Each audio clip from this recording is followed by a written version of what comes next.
When he said her name, I almost laughed, not out of humor, but disbelief. "Your sister will be the next CEO," my father announced, his voice echoing across the boardroom. The room went quiet.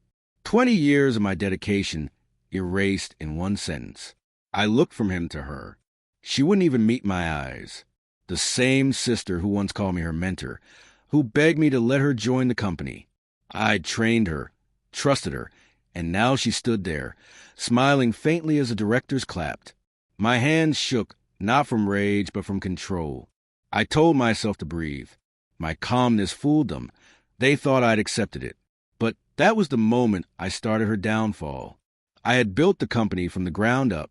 My father had nothing when I began. No investors, no network. Just a family name and an abandoned factory I turned into a multi-million-dollar empire.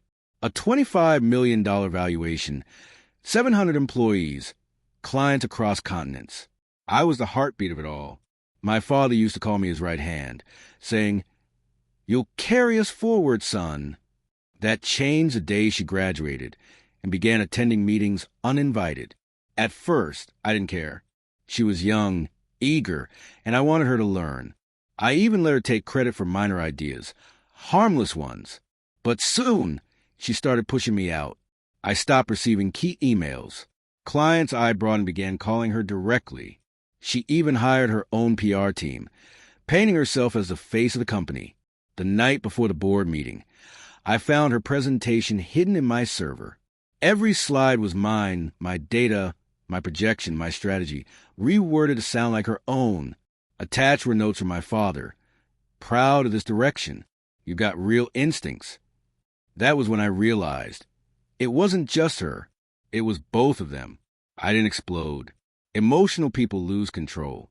I watched, listened, and began quietly moving pieces.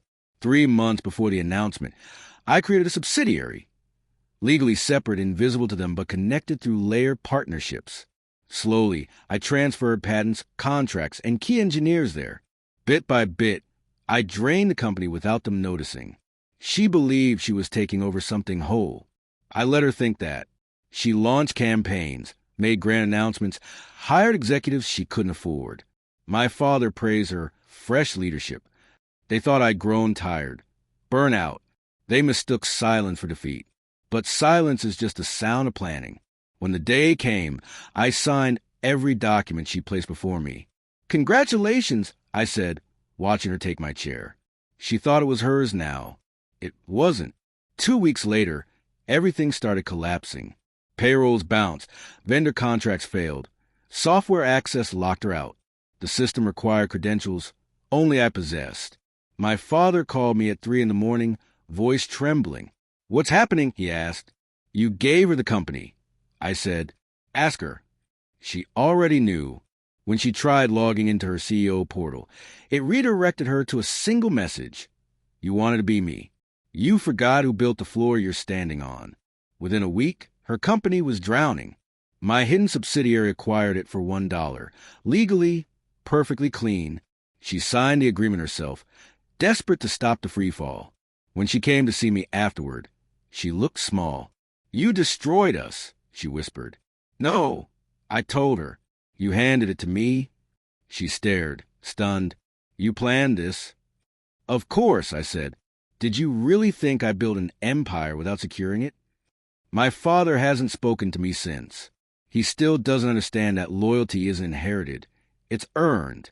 For a decade, I carried that family, paid their bills, built their comfort, and when it suited them, they traded me for applause. Now the company runs better than ever, efficient, strong, mine alone. Sometimes I walk past the old office where she sat for those 12 days. Her nameplate is still crooked on the door. I never fix it. It reminds me what trust costs. They wanted a legacy. I built survival. And survival doesn't need family, only memory.